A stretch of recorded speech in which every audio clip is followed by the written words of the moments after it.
something more aggressive. The Shadow Shaman fills a lot more of the holes, and it means that he adds a lot to their Roche taking potential. Navi this game have to be very, very on top of things. Do not let the 10 minutes onwards, as soon as Shadow Shaman has the potential to be level 6, they need to be looking at the pit and not giving it away. If they give it away, that's how you start to get rolled.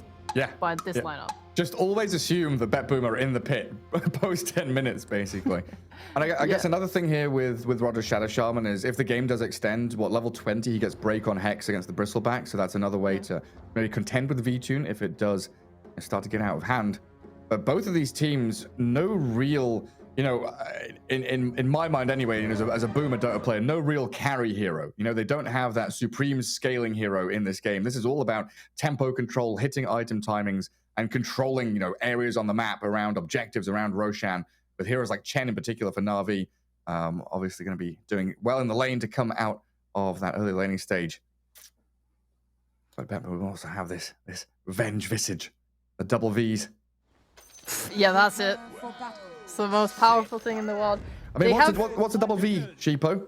If you put two Vs together, it's a W. It is true, it's a fat win. I'm down for that. Seems logical. Seems like unbeatable logic, yeah. Who's gonna have the most net worth by 25 minutes, Gary? Oh god, predictions. Most net worth by 25 minutes. I think Bristleback. Okay. Play with highest total magical pure damage, probably Zeus. Zeus, yeah. Total magical pure damage by 10 minutes, probably Zeus. Oh, they're going. Sweden Strong getting slapped down already. Alright, fair enough. Play with the least deaths, not Sweden Strong. At the end of the game? 30 seconds to I think that's a difficult one. I'm gonna put Lal. I think Lal's gonna pop off. Even though I kind of think this game, this series is gonna go 3 games. Yeah. Yeah. Okay. Yeah, I'm putting Lal. I'm putting V2 and calling it a day. Okay, that's fair enough. I think Lal could be Lal too. I'm just putting. I'm putting Lal for all 4. Damn. I put Lal for the middle too, and then B2 for the other 2. Whatever, it doesn't matter.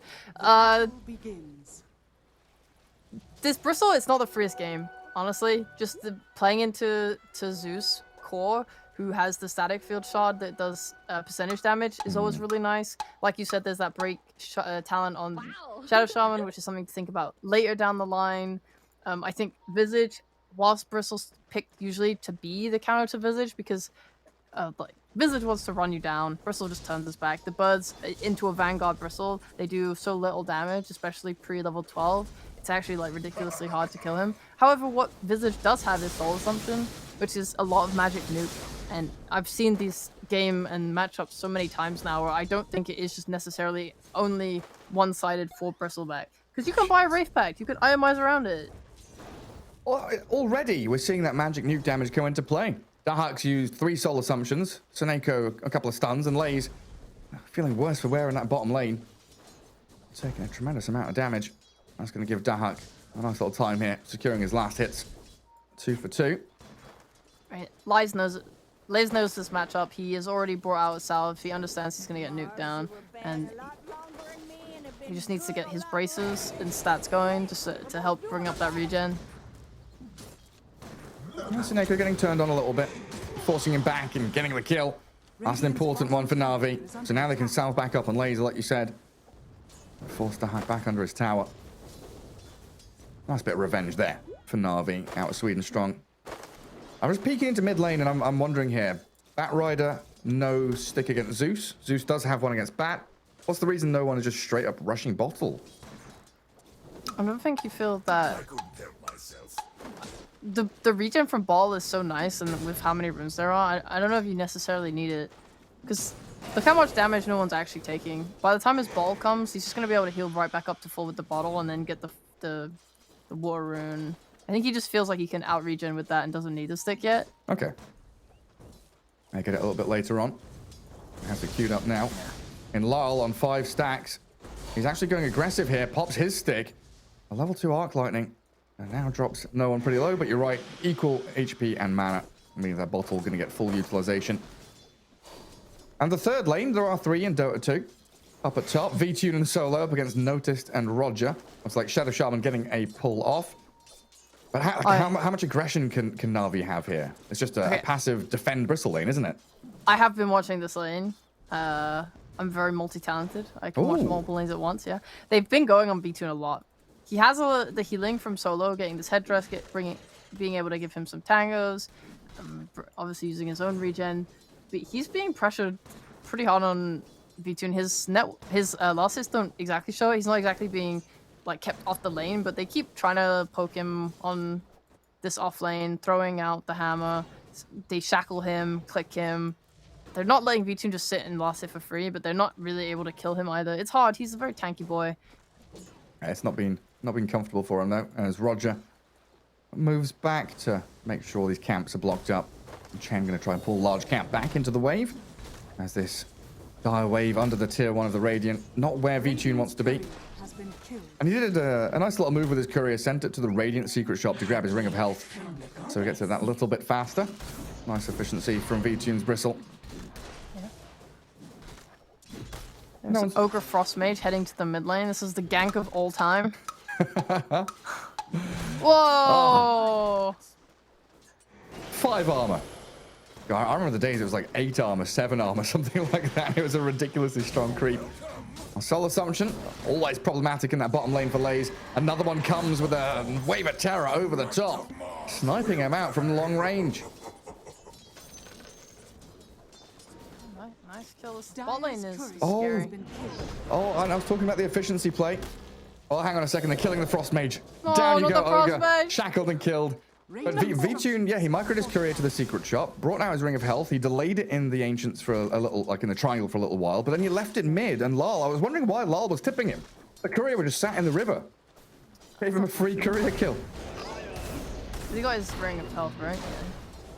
Yeah, he got it, no problems. Misclick, accidental. Solo's going to leave that bounty rune for his mid laner. But we did just see, you know, a problem that BetBoom have in his top lane. And they tried to go on VTune with Shackles and Starbreaker, and I don't think he particularly cares. With that ring of health, especially not.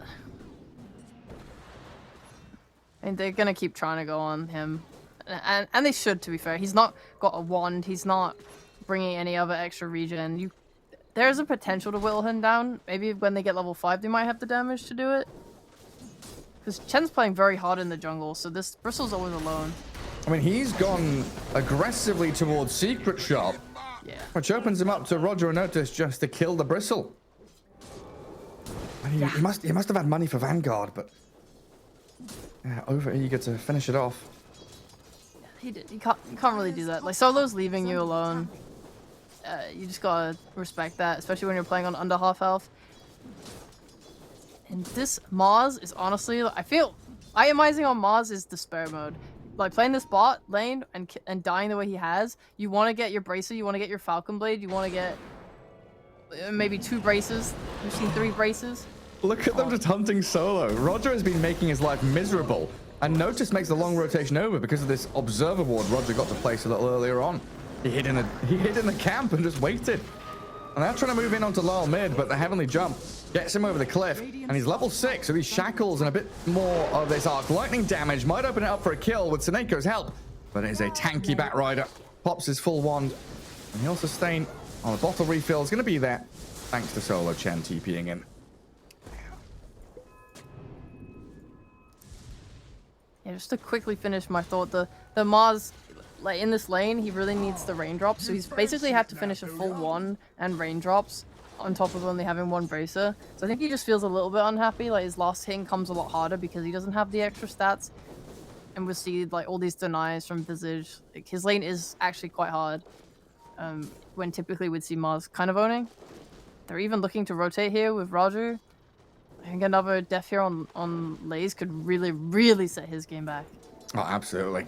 I might just have to go on Sweden Strong, though. The easier target. Burst down, the Snapfire. And there, like you mentioned, Roger's rotation all the way in from the back, gets the snipe, and he still has shackles. So Lays, level 5, doesn't have arena to try and protect himself. Caught out by the move in from Roger, and the familiars are up. So enough damage and chain lockdown to give Dahak a killing spree. what are the chances, man, of Dahak hitting his 6 at that exact moment as well? Just gives you all the damage you need when everyone's super low on mana. Perfectly timed. Yeah, this is a level 5 Mars with no points in Bulwark and no Soul Ring, so he doesn't have that extra armor that you'd need in the lane. Hasn't finished his phase boost, so he doesn't have armor from that. It's so difficult for him to lane because of all these small items he's had to buy to try and sustain. Yeah, and he might just die again. Roger's here. He's looping in behind. Lays, shackled. They'll dive this easily. They've got Solar Guardian over the top to absolutely secure the kill. Shut down the Mars. 8 minutes in, he's still level 5. 3 deaths on this Mars for Lays. And with a catapult wave, they're going to push straight into tier 1 on the safe lane. What a good play. This is really nice. And with Dark Visage, you know, we've seen him suffer in a few games where, like you were saying, right, that Enigma pick with the Marcy. Well, hang on a second, just top lane, they've got on the Bristle. V-Tune again, stepping too far forward. Caught out by Lala and Natus, who both maneuver themselves top and now deny the tower with Seneko. Alright, this is good news for you, Gary. This means that actually Navi will win this game because this is what happened last game. From Navi to BetBoom and then BetBoom won. So it's like win laning stage, lose the game. Yeah. Scanning. I don't know about that, Sheepo. Don't know about that one. Because hey. yeah, like Dahak's Visage, when he's behind, it has looked like a bit of a struggle to get him back in the groove. But when he's ahead, I don't think I've seen Dahak lose games when he's when he's doing so well for himself. It is possible, but it is definitely hard. We're rapidly approaching this 10-minute mark. Roger right now is being given this bot lane, which is a really nice play by BetBoom. They're setting themselves up for the Roche. Like by Dahak jungling here, Roger will get his level 5. By 10 minutes, he can take the tome, and then he'll have his level 6. But they don't need to give it to Venge, and then they can just swing right into the Roche pit. Like, Navi will need to use Chen to scout it and think about it. It should at least be on their minds, because yeah, in like 1 minute from now, you have the potential to have this Aegis, and then you're just in such a great position on BetBoom. Yeah, I mean, one big upside, though, for Navi is that the mech's done for solo. He's closing on level 6, so you will have this burst heal coming out of the Chen when the initiations are made by BetBoom. Yeah. Or when those moves, you know, towards tier 1s and Roche are in play. I think it's been difficult for no one to really find his place on this map. Like, okay, Mars has had a tragic game. He's less than 3,000 net worth 10 minutes in. But no one's bad. Even with Boots of Travel, he still needs... you know, that time for BKB, he needs space to be able to farm through jungle and stacks in the Ancients. And I don't think right now he's got anyone to play with. Like, your Snap is underleveled, your Mars is underleveled. You really need these teamfight ultis to actually play in a lane. I think Snap's okay. There's a courier with a book on it coming. Oh, okay. Yeah, so she has 6 now. That's nice. Yeah, they're gonna take bot tower, or at least this is the thing. Right now, I think BetBoom can just go Roche like instantly, and take it because they're gonna be playing bot for this tower to try and trade and force the issue. Bristle wants to be playing bot to take the Ancients. Oh, they're actually just going for a mid fight instead. Oh, the smoke breaks. Does no one see them coming? He does. Fire flies off to the right, but the Zeus able to close the gap, and no one burst down to half HP already. The Thunder God's Wrath negating the heals from Chen, blowing up the Mars as well. Now it's a bloodbath. Sweden Strong TP'd into defend just to die, and solos Chen. What are you doing? A double for Dahak, and Navi obliterated. Dire's middle tower is under Holy moly, what a fight. I totally thought they were just gonna dodge this idea. I mean, I guess seeing 4 heroes bot, you feel like, yeah, okay, never mind, we don't need to take Roche, we can just take this mid tower instead, which is just as good, to be fair, because the earlier the Roche is, it's kind of like a good and a bad thing. If you get it really quickly, then it means your second Roche, the big strong Roche that you use to kind of win the game, it comes earlier and you'll get that shot earlier, so that's the nice thing, right? But on the other hand, are you really utilizing a 10-minute Aegis to its fullest? Maybe you want a couple of my items, maybe it's fine to just wait 79 seconds now for this next Serpent Ward and then take it. It's not like the end of the world to delay by a minute and a half, and taking this mid tower, which can become really hard to take if the enemy defend it well, you're getting that objective out the way now. I think you're pretty damn happy. This was best case scenario for them, getting so many kills. And covering the TPs from Navi with the Dawn ult too. Just like made the area denial really strong. Yeah, I was like, there's no zone for Navi to play into. This has got to be one of the hardest situations to be in, decision-making wise anyway, because you kind of have two paths as Navi, right? You've got a strong Bristleback, you've got heals from Chen, you've got teamfight ultis from Snap and Mars. So you have tools, and you can think about playing aggressively to try and break the rut, get back into the game, and make plays with this Batrider, like they're doing bot onto Roger. As he turns around and just shackles up the bat. Lays doesn't have spear anymore, so Roger just stands in the arena, doesn't give a damn about Navi's initiation. So you can make these aggressive plays, or you can kind of sit back and farm and get to your item timings, the BKB on bat, the Bristle with the Aghanim Scepter, but then you're letting the opponents farm and scale and accelerate at the same time. So it's like, which direction do you want to go? Passive or aggressive? Navi right now, the wards are coming up on BetBoom, and they have a smoke. They might smoke to this Roche pit. They might try and take top tower. You have two clear objectives open to you. If Navi are just going to play bot the way they are, and BetBoom have a ward, like two good wards out that spots all this movement, I think they can just do whatever they want. No one.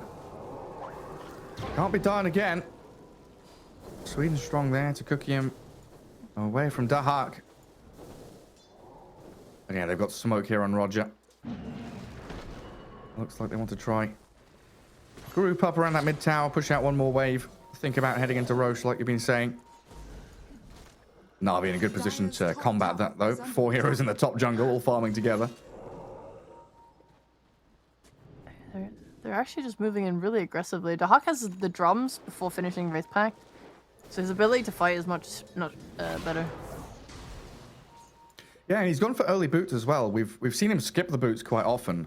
Like, what's the difference maker here for him to buy boots rather than finish off the Wraith Pact? Go for the, like, he's opting for more move speed in this game in particular. They are rotating a fair amount. I'm not sure, maybe it's just preference or playing into slows with the sticky napalm, with the bristle goo. Yeah, makes sense. Don't want to get caught out. So yeah, Navi, you know, you said it. They've done the research. They know that this Roche timing is absolutely available to BetBoom. So they smoke, they move, but Zeus, with the overwhelming vision from that Thunder God's Wrath, sees them all moving towards the triangle.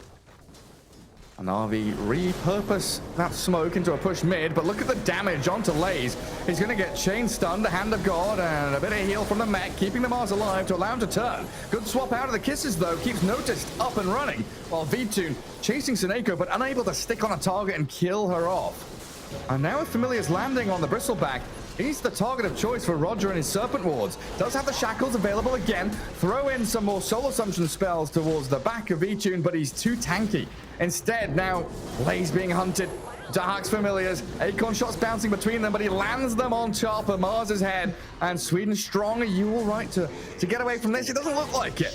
The blast damage from this lightning bolt and soul assumption, just way too much to handle.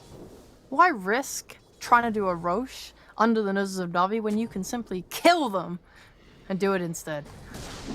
Yeah, why kill creeps? Why kill towers? Kill heroes. And now it's Roche time. Wraith Pact done on Dahak's Visage. Deso there for Noticed. Makes this a very simple endeavor.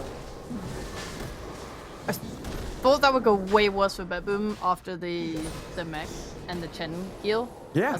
They like totally disengaged. They wasted so many spells on the Mars. Like they revealed all of their positions off of this, and it ended up just not mattering. Just because at the same time this swap nullified the Mars arena and kisses, and I think they missed all the kisses on the Venge too. They just all their damage kind of disappeared, and suddenly, like, Bat doesn't want a hard commit, and he doesn't have a BKB yet. It's scary. They do have a lot of stuns, and this chase from BetBoom was just way stronger with the aura from the drums, drum active, Roger just being right up there in position, feeling himself. He's not afraid at all. Yeah, so this is why I asked the question earlier of what does Navi do? Do they want to sit back and passively wait for their items to hit a timing like we've seen teams like One Move do, for example, right? They kind of draw the game out. Even at the Arlington Major, one of the greatest praises for some of the Chinese teams like RNG and LGD was their ability to come out of a losing laning stage and buy time for themselves to hit a timing. Whether it's the best timing they can or what they wanted when they drafted the hero, it doesn't matter. It's a timing that they can play around and win a team fight.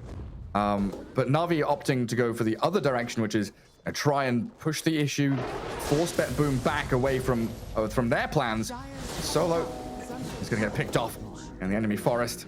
And his army will survive for now, it looks like. I like what you're saying. Navi definitely approaching it one way, but it's kind of wonky and scuffed because BetBoom are pushing their issue harder.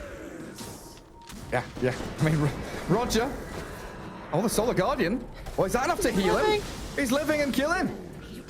I noticed. Yeah, well, that tip, well deserved. Notice comes in and saves the day. Oh my god, no one doesn't see the Shadow Shaman, and now he's being hunted. The spear misses, but so does the Starbreaker.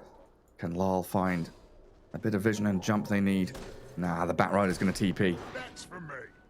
Roger's still here. Where did he come from? I thought he was going to run back to Fountain, but no, he's got Tranquil Boots and a Blink Dagger. Jumps back in towards the Lays Mars, who is now 1-6-0. Roger's finished his Blink before Mars, bro. At this point, you gotta call it. He's making you into a support on the enemy team. I mean, Roger, he blinked up and dodged that sticky napalm that would have killed him, and then just continued to wrap, use that ward for the vision. God, he's playing so well. Yeah, superb play from BetBoom. Now stealing Ancients away from Navi. Grab up a couple of tier 2 neutral items and swap the Bristle back in. Serpent Wards and Familiars. He's meant to be tanky. He's meant to be tanky, but he just isn't. Not when you got 4 heroes hitting you with every single spell in their arsenal, yeah. Wraith Pack, Serpent Wards, Familiars. Chuck the kitchen sink at him as well while you're at it.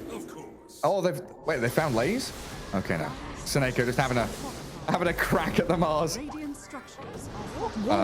Interesting cookie. Interesting cookie. Sweden strong, stuck on the low ground now. They've arena'd up this Dawn and Avenge, but Lays is just alone. Navi are just bleeding out now. It's all falling apart. Solo's being dived by Familiars outside their own base on their doorstep.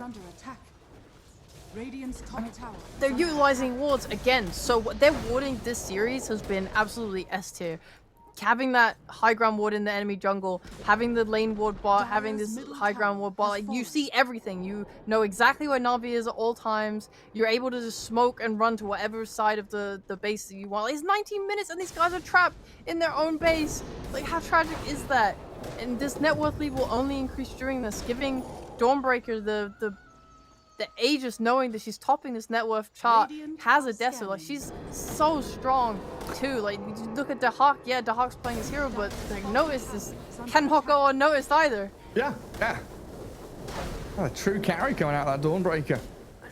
And just the amount of net worth on Roger is so hard to, like, you look at Lays, he finally gets an arena off. It's not bad, and they're trying to punish this aggressive move by BetBoom, and Roger is just there with his blink, disengaging it, and Navi don't have the items to re-jump. It's so hard for them to play.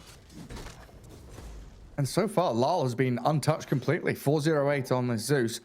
The Yule Scepter, able to keep him at a distance. There's probably still plays though. I think this smoke is a little rough because Lays is 25 gold off of having a Blink Dagger. There is a universe where they can blink and get off their spells and win a fight because they, like you said in the drafting phase, they don't have BKBs. They don't naturally buy them on a lot of their heroes. Like Lays will get one, not Lays, sorry, Notice will get one next up, but the Zeus, the Visage, these are definitely killable heroes. Yeah. Visage obviously has that shot though, so he has his defensive capabilities, but if you're able to like win a fight and force his shot, oh god, no, Roger. Like, they saw Roger, they were going for Roger, but no one is the one to die first. Navi desperately need to trade out of the back of this. He throws the Serpent Wards down, he will drop. But look at how quickly BetBoom swarm down towards the bottom lane. They're ready here with the familiar stuns landing on Solo and V2, and they're blowing up Lays as well as Sweden strong and noticed. He's the one to come out with a triple kill. Swap back from Seneko as well. V2 displaced out of his base, Star broken, killed off, and Dahak on a wicked 6 streak. Another massive team fight for BetBoom as they're diving behind tier 3s. Notice is going for it, he blinks forward, Starbreaker, 3 hits, cracks down the Chen.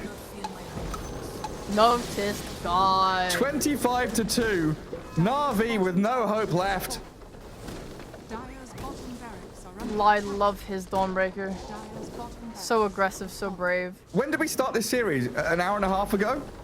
Yeah, Dire's BetBoom really just sweeping it, huh? Jeez. Navi are making coordinated moves. They feel so pulled apart by BetBoom. They just aren't able to regain their footing. This smoke without your blink, this being apart, having no one getting picked off and not being ready to fight around it. Imagine if they had been there with a counter initiate with an arena. It felt so hard for them to do anything to punish BetBoom there, and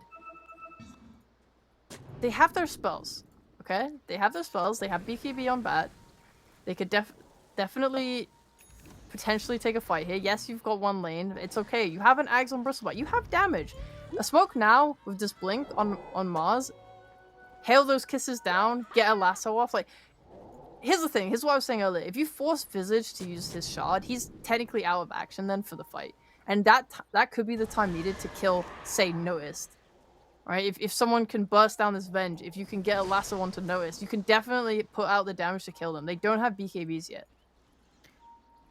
It's in these kind of games where it really feels like BetBoom have some like military strategist working with them, because like there's something they used to do in the old days, like the big fights and warfare. It wasn't just 1,000 people charging into 1,000 people like we see in the movies. There's a lot of like tactics going into it.